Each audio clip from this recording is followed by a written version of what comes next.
എന്നും പറയാറുണ്ട്. നമ്മൾ ഈ 2 മാസം കൊണ്ട് നമുക്ക് വിപ്ലവങ്ങളൊന്നും ഉണ്ടാക്കാൻ പറ്റുന്നില്ലെങ്കിലും ഇതിനൊരു തുടക്കം കിട്ടിയിട്ടുണ്ട്.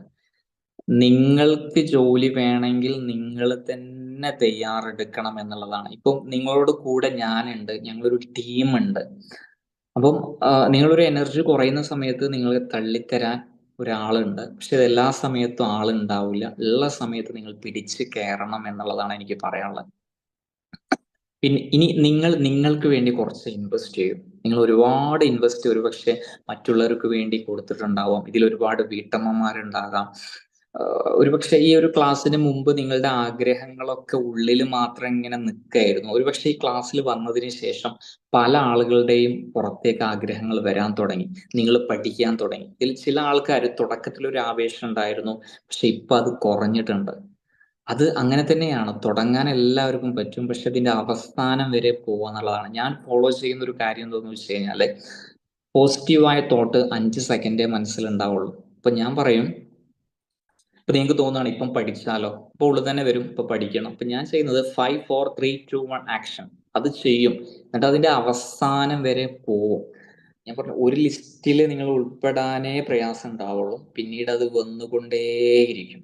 നിങ്ങള് ഒരു കൊല്ലം ഇനി നിങ്ങൾക്ക് വേണ്ടി ഇൻവെസ്റ്റ് ചെയ്യാൻ നിങ്ങൾ എന്ത് ചെയ്യുക? തീരുമാനിക്കുക. സെപ്റ്റംബർ 15-ന് നമ്മുടെ 1 ഇയർ ക്ലാസ് ദൈവം ആരംഭിക്കും. അതിലെ എല്ലാ ആഴ്ചയും 2 ദിവസം ലൈവ് ക്ലാസ്, ബാക്കിയുള്ള ദിവസം റെക്കോർഡഡ് സെഷനും SCRT നോട്ട്സും ടോപ്പിക് എക്സാമും chain videos, memory tricks, previous year question paper workout, model exam, എന്താണോ വേണ്ടത് എന്ന് കറക്റ്റ് എനിക്ക് അറിയാം. അതുകൊണ്ട് പറയാണ്, നിങ്ങൾ എങ്ങോട്ടാണോ സഞ്ചരിക്കുന്നത് അവിടെ എത്തിയ ആളായതുകൊണ്ട് പറയാണ്, അതും 22ാമത്തെ വയസ്സിൽ അവിടെ എത്തിയതുകൊണ്ട് പറയാണ്, കൂടെ വന്നാൽ നിങ്ങളെ ലക്ഷ്യത്തിലേക്ക് ഞാൻ എത്തിച്ചേരാം. ഞാൻ കറക്റ്റ് ട്രാക്ക് വരച്ചു തരാം. ഓടേണ്ടത് നിങ്ങളാണ് അല്ലെ? ഓട്ട മത്സരത്തിൽ ട്രാക്കൊക്കെ വരച്ചു തരും. ഓടേണ്ടത് നമ്മളാണ്. ഓടേണ്ടത് എങ്ങനെയാണ്, എപ്പം ആദ്യം കാല് വെക്കണം, എപ്പം രണ്ടാമത്തെ കാല് വെക്കണം, ഇങ്ങനെ കാര്യങ്ങളൊക്കെ നമ്മൾ പറഞ്ഞുതരും. പക്ഷെ നിങ്ങൾ എന്ത് ചെയ്യുക? ഓടുക എന്നുള്ളതാണ്. അപ്പൊ ഈ വരുന്ന ഒരു വർഷം നിങ്ങൾ നിങ്ങൾക്ക് വേണ്ടി ഇൻവെസ്റ്റ് ചെയ്യാം. നിങ്ങളുടെ നിങ്ങൾക്ക് ഇൻസ്റ്റന്റ് ആയി കിട്ടുന്ന, നൈമിഷികമായി കിട്ടുന്ന ചില ഹാപ്പിനെസ്സുകളൊക്കെ അവിടെ വെച്ചിട്ട് വലിയ വലിയ കാര്യങ്ങളിലേക്ക് നിങ്ങൾ എന്ത് ചെയ്യാം? ഫോക്കസ് ചെയ്യുക എന്നുള്ളതാണ്. ഇത് ഡിലേഡ് ഹാപ്പിനെസ് ആണ്. ഇതിന്റെ ഹാപ്പിനെസ് നിങ്ങൾക്ക് ഇന്ന് കിട്ടൂല, കുറച്ച് കഴിയും കിട്ടാൻ. ആ ഒരു ബോധ്യത്തിൽ നിങ്ങൾ എന്ത് ചെയ്യുക? മുന്നോട്ട് പോവുക. ഇപ്പൊ ജിമ്മിന് പോവാൻ വേണ്ടി രാവിലെ അലാരം അടിക്കുന്ന സമയത്ത് ആ എണീക്കുക എന്ന് പറയുന്നത് പ്രയാസമാണ്. പക്ഷെ ആ ജിമ്മിന് പോകുന്ന സമയത്ത് അതിന്റെ റിസൾട്ട് നമ്മൾ കാണുക, നമ്മുടെ ബോഡിയിലൊക്കെ ഒരു മാറ്റം വരാൻ കുറച്ച് കാലം കാത്തിരിക്കേണ്ടി വരും. അപ്പൊ അതുകൊണ്ട് നിങ്ങൾ ആ ഒരു തുടക്കത്തിലല്ല നിങ്ങൾ ഫോക്കസ് ചെയ്യേണ്ടത്, എൻഡിങ്ങിലാണ് ഫോക്കസ് ചെയ്യേണ്ടത്. ഒന്ന് ആലോചിച്ച് നോക്കൂ, നിങ്ങൾക്ക് അടുത്ത വർഷം നിങ്ങളെ വീട്ടിൽ പോസ്റ്റ്മാൻ വന്നിട്ട് അഡ്വൈസ് ലെറ്റർ തരുന്ന ദിവസം ഒന്ന് മനസ്സിലോട്ടൊന്ന് ആലോചിച്ച് നോക്കൂ. അടുത്ത 15-ാം തീയതിയാണ് അഡ്വൈസ് ലെറ്റർ കിട്ടുക. നിങ്ങൾ 1-ാം തീയതി തന്നെ അത് അറിഞ്ഞു. ആ ഒരു 15 ദിവസം ഒന്ന് മനസ്സിലോട്ടൊന്ന് കൊണ്ടുവന്ന് നോക്കിയാൽ വളരെ മനോഹരമായിരിക്കും.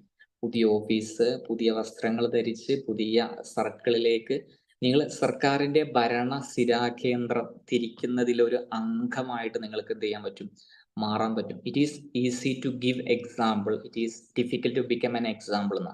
ഉദാഹരണങ്ങൾ നൽകാൻ വളരെ എളുപ്പമാണ്, പക്ഷെ ഉദാഹരണങ്ങളാവാൻ അല്പം പ്രയാസമാണ്. നിങ്ങൾ നിങ്ങളുടെ വീട്ടിലെ ഒരു ഉദാഹരണമായിട്ട് മാറും, നാട്ടിലെ ഒരു ഉദാഹരണമായിട്ട് മാറും, നിങ്ങളുടെ കുടുംബത്തിലെ ഒരു എക്സാമ്പിൾ ആയിട്ട് മാറും. അങ്ങനെ ഒരു ഉദാഹരണമായിട്ട് അവളെ കണ്ടുപഠിക്കൂ, അവനെ കണ്ടുപഠിക്കൂ എന്നുള്ളൊരു ലെവലിലോട്ട് നമുക്ക് വളരാൻ സാധിക്കണമെങ്കിൽ ഇപ്പോൾ നമ്മൾ എന്ത് ചെയ്യണം? വർക്ക് ചെയ്യണം. ഈ വർക്ക് ചെയ്യുന്ന സമയത്ത് ആരും നിങ്ങൾ അംഗീകരിക്കൂല, ആരും നിങ്ങളെ ബഹുമാനിക്കൂല. റിസൾട്ട് എല്ലാവർക്കും വേണ്ടത്. അത് അങ്ങനെയാണ്, പ്രകൃതിയുടെ നിയമം അങ്ങനെയാണ്. വിജയിച്ചു കഴിഞ്ഞാലേ ആളുകൾ അംഗീകരിക്കുള്ളൂ. ഇപ്പൊ നമ്മൾ അംഗീകരിക്കേണ്ടത് നമ്മൾ തന്നെയാണ്. നമ്മളാണ് നമ്മളെ ഏറ്റവും കൂടുതൽ ഇഷ്ടപ്പെടേണ്ടത്, നമ്മളാണ് നമ്മളെ ഏറ്റവും കൂടുതൽ ബഹുമാനിക്കേണ്ടത്. കാരണം നമുക്ക് നമ്മൾ മാത്രമേ ഉള്ളൂ. നമ്മുടെ ഇമോഷൻ മനസ്സിലാവുന്നത് നമുക്ക് മാത്രമേ ഉള്ളൂ. അപ്പൊ അതുകൊണ്ട് നമ്മുടെ ഉള്ളിലുള്ള ഈ ഒരു ആഗ്രഹം കെടാതെ സൂക്ഷിക്കുക എന്നുള്ളതാണ്. അപ്പം നിങ്ങൾക്ക് തോന്നും 1 ഇയർ ക്ലാസ്സും ഫ്രീ ആണോ? സ്വാഭാവികമായിട്ടും അതിന് അതിന്റേതായ ഒരു പെയ്ഡ് ഉണ്ട്. ചെറിയൊരു ഫീസേ ഉള്ളൂ. രൂ. 2,800 ഫീസ് ഉണ്ട്. നിങ്ങളൊന്ന് ആലോചിച്ച് നോക്കൂ. പുറത്തേക്ക് പോകുന്ന സമയത്ത് പല സെന്ററുകളും 8,000 മുതൽ 10,000 വരെ ഫീസ് വാങ്ങുന്നുണ്ട്. അപ്പം ഇതൊരു ഒരുപക്ഷെ നിങ്ങളെ സംബന്ധിച്ചിടത്തോളം ഇത് കുറച്ച് കൂടുതലാവാം. പക്ഷെ അത് ഉണ്ടാക്കണം. കാരണം നിങ്ങളൊരു പെയിൻ അവിടെ അനുഭവിച്ചാലേ നിങ്ങൾക്ക് റിസൾട്ട് കിട്ടുള്ളൂ. ഒരു പൊപ്പുണുന്ന ഒരു പൂമ്പാറ്റയിലേക്ക് എത്തുമ്പം വ്യത്യസ്തങ്ങളായ ഘട്ടങ്ങളിലൂടെ അവര് കടന്നു പോകുന്നുണ്ട്. ഡയറക്റ്റ് ആയിട്ട് പോവില്ല. ഇപ്പൊ ഒരു നെല്ലിക്കയുടെ രുചി ആദ്യം ചവർപ്പും പിന്നീട് മധുരാണ്. ചവർപ്പ് അനുഭവിച്ചവനെ എന്ത് കിട്ടുള്ളൂ? മധുരം കിട്ടുള്ളൂ എന്ന് റിയാലിറ്റി മനസ്സിലാക്കുക. ഇത് പറയുന്ന സമയത്ത് ഒരു ക്ലാസ്സിൽ ഒരു കുട്ടി പറഞ്ഞു, "സാറേ തേൻനെല്ലിക്ക കഴിച്ചാ പോരെ?" തേൻനെല്ലിക്ക കഴിച്ചാലും മധുരം കിട്ടും. പക്ഷെ തേൻനെല്ലിക്ക എന്ന് പറയുന്നത് നിങ്ങൾ ഒരു എയ്ഡഡ് സ്കൂളിലെ ഒരു എൽപി ടീച്ചറായിട്ട് നിങ്ങൾ പോവുകയാണെങ്കിൽ മിനിമം 35 ലക്ഷം മുതൽ 40 ലക്ഷം രൂപയാണ് നിങ്ങൾ കൊടുക്കേണ്ടത്. നിങ്ങൾ ഒന്ന് നന്നായിട്ട് ഇരുന്ന് പഠിച്ചു കഴിഞ്ഞാല് നിങ്ങൾക്കൊരു ജോലി കിട്ടിക്കഴിഞ്ഞാൽ അതിന്റെ ഒരു ഫൈനാൻഷ്യൽ വാല്യൂ ആയിട്ട് നിങ്ങൾ കണക്കാക്കുമ്പോൾ ഒരു എയ്ഡഡ് സ്കൂൾ ഒരു എൽഡി ക്ലർക്കിന് കൊടുക്കുകയാണെങ്കിൽ ഏകദേശം 35 ലക്ഷം രൂപയുടെ ജോലിയാണ് നമുക്ക് കിട്ടിയിട്ടുണ്ടാവുക. നമുക്ക് നമ്മളോട് തന്നെ ഒരു പ്രൗഡ് മൊമെന്റ് ആയിരിക്കും ഉണ്ടാവുക. അപ്പൊ അതുകൊണ്ട് നിങ്ങൾക്ക് വേണ്ടി ഇൻവെസ്റ്റ് ചെയ്യൂ. കാരണം നിങ്ങൾക്ക് വേണ്ടി നിങ്ങളല്ലാതെ വേറെ ആരും ഇൻവെസ്റ്റ് ചെയ്യാനില്ല. കാരണം നമ്മുടെ ഏജ് ഒന്ന് ആലോചിച്ച് നോക്കൂ.